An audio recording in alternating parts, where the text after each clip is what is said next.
चन्दन ब्रह्मआ इउपिपिएलआव जगदान खालामबाय। बिपिएफनि बारग' गोख्रों दैदेनगिरि आरो बारग' मन्थ्रि चन्दन ब्रह्मआ प्रमद बर' दैदेननाय इउपिपिएल दोलोआव जगदान खालामबाय। शुक्रबारखालि चिरां जिल्लानि सदर काजलगावआव खुंनाय इउपिपिएल दोलोनि मोनसे ग्रेन्ड जयनिं हाबाफारियाव चन्दन ब्रह्मआ इउपिपिएल दोलोआव जगदान खालामदों। चन्दन ब्रह्मआ गावजों लोगोसे रोजा रोजा मददगिरिफोरखौ लानानै इउपिपिएल दोलोआव आखाइ हमहैदों।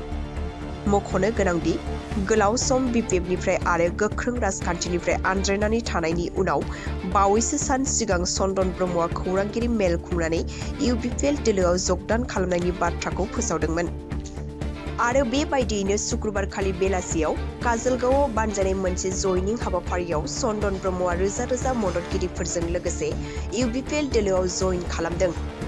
इउपिपिएलनि आफादगिरि आरो बिटिआरनि गाहाय प्रमद बर', लेङाइ गाहाय गबिन्द चन्द्र बसुमतारी, केबिनेट मन्थ्रि उरखावगोरा ब्रह्म, रायजो सभानि एमपि रोनगोरा नार्जारी, लोगोसे इउपिपिएल दोलोनि गोबांसा EM, MCLA, MLA, Kokrajhar Lok Sabha बियाबनि एनडिएनि बिजाथि जयन्त बसुमतारी आरो गागि दैदेनगिरिफोरा जयनिं हाबाफारियाव बाहागो लानानै चन्दन ब्रह्मखौ दोलोआव बरायनायखौ नुनो मोन्दों। उलुबारियाव रां थगायनानै जाग्रा सानै थगायसुला हमदों। चिरां जिल्लानि बिजनी उलुबारियाव रां थगायनानै जाग्रा सानै सुबुं हमजादों। उलुबारि ओनसोलनि बामुनिजरा गामिनि रां थगायनानै जाग्रा सानै सुबुंखौ बबेखानि हमजानाय सानै सुबुंखौ माधव सरकार आरो मिमिसा सान ईश्वरी होननानै सिनायथिनो हादों। सुलुङाव फोरमायनाय बादिब्ला माधव सरकार आरो मिमिसा सान ईश्वरी मोना बेंगुरा सुबुंफोरनो साफायाव 50,000 रां अनुदान होगोन होननानै मोनफ्रोमबो नखरनिफ्राय 2,000 रां लांदोंमोन।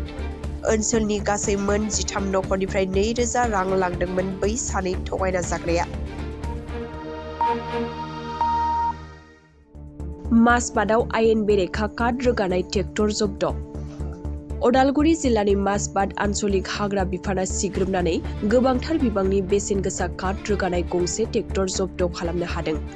मिथिनो हानाय बादिब्ला शुक्रबारखालि हराव मोनसे स्रोत सुलुंखौ बिथा खालामनानै माजबाद आन्सलिक हाग्रा मण्डलनि बिट अफिसार मिन्टु बर'नि दैदेननायाव सिग्रोमदोंमोन। बे सिग्रोमनायाव हाग्रा बिफाना 2.5 सेन्टिमिटार कार्डजों आबुं गंसे ट्रेक्टरखौ हमनो हायो। रिपर्ट बादिब्ला सुरां फालांगिफोरा नसुं रायजो अरुणाचल प्रदेशनिफ्राय ट्रेक्टरजों सुरां कार्ड रोगानाय समावनो हाग्रा बिफाना ट्रेक्टरखौ हमनो हादों।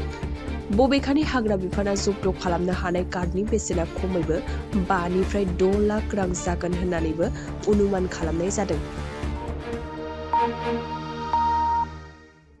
थामथि खोलोब लकसभा बिसायख'थिनि नमिनेशन होनाया शुक्रबारखालिनिफ्राय जागायबाय। फैगौ 7 मे खालि हादरनि मोन 12 रायजोआव खुंगोन थामथि खोलोबनि लकसभा बिसायख'थि।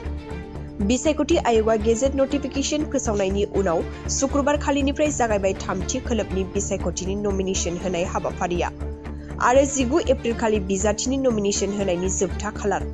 मख'नो गोनांदि हादोरजों लोगोसे आसामावबो शुक्रबारखालिनिफ्राय जागायबाय थामथि खोलोब बिसायख'थिनि नमिनेशन होनाया। आसामाव गासै मोनथाम खोलोबाव लकसभा बिसायख'थि खुंगोन 19 एप्रिल, 22 एप्रिल आरो 7 मे खालि। थामथि खोलोबाव आसामनि मोनब्रै लकसभा मासि फारियै गुवाहाटी, बरपेटा, धुबुरी आरो क'क्राझाराव बिसायख'थि खुंगोन। बेखौबो मख'नो नांगोनदि 19 एप्रिल खालि गिबि खोलोबाव डिब्रुगड़, लखिमपुर, सनितपुर, जरहाट आरो काजिरङा लकसभायाव बिसायख'थि खुंगोन। बेबादिनो 22 एप्रिल खालि नैथि खोलोबाव दरं, अदालगुरि, डिपु, करिमगन्ज, सिलचर आरो नगाव लकसभा मासियाव बिसायख'थि खुंगोन। मुसलपुराव सासे साखनद्रा हमदों। बाक्सा जिल्लानि सदर मुसलपुराव बिस्थिबारखालि सासे खुदिया लांखारग्रा एबा साखनद्रा हमदों। कुरी सगाव रायजोफोरा होसो होसो हमदों सासे साखनद्रा। सानै उन्दैसाखौ बाइकआव थिखांना लांखारनो नाजानाय समावनो जायगानि सुबुंफोरा साखनद्राखौ हमदों। मिथिनो हानाय बादिब्ला बिस्थिबारखालि गोथार ईदनि सानावनो मसनुर आली मुंनि सासे सुबुङा मुसलपुर दिगारदङानिफ्राय सानै उन्दैसाखौ बाइकआव दैखांनानै लांखारदोंमोन। नाथाय उन्दैसाफोरा होसिख्रावना होयो आरो उन्दैसाफोरनि होसिख्रावनायखौ खोनानानै जायगानि सुबुंफोरा उन्दैसा लांखारग्रा साखन्थाखौ होसो होसो निकासि पुलिस आउटपस्टनि बेन्दोंआव थानाय कुवरी चकआव हमनो मोनहैयो। बे जाथायनि बागै खौरां मोननायनि उनावनो मुसलपुर पुलिसआ जाथायसालियाव थांनानै सानै उन्दैसाजों लोगोसे मुजनुर आलीखौ हमनानै थानायाव लानानै फैयो। मख'नो गोनांदि गोथार ईदनि सानखालिनो जानाय बै उन्दैसा लांखारनाय जाथाया ओनसोलाव बयखौबो समखिखांहोदों आरो दायनिगिरिखौ गोख्रों साजा होनांगौ होननानै जायगानि सुबुंफोरा पुलिस बिफानखौ गोख्रों दाबि खालामदों।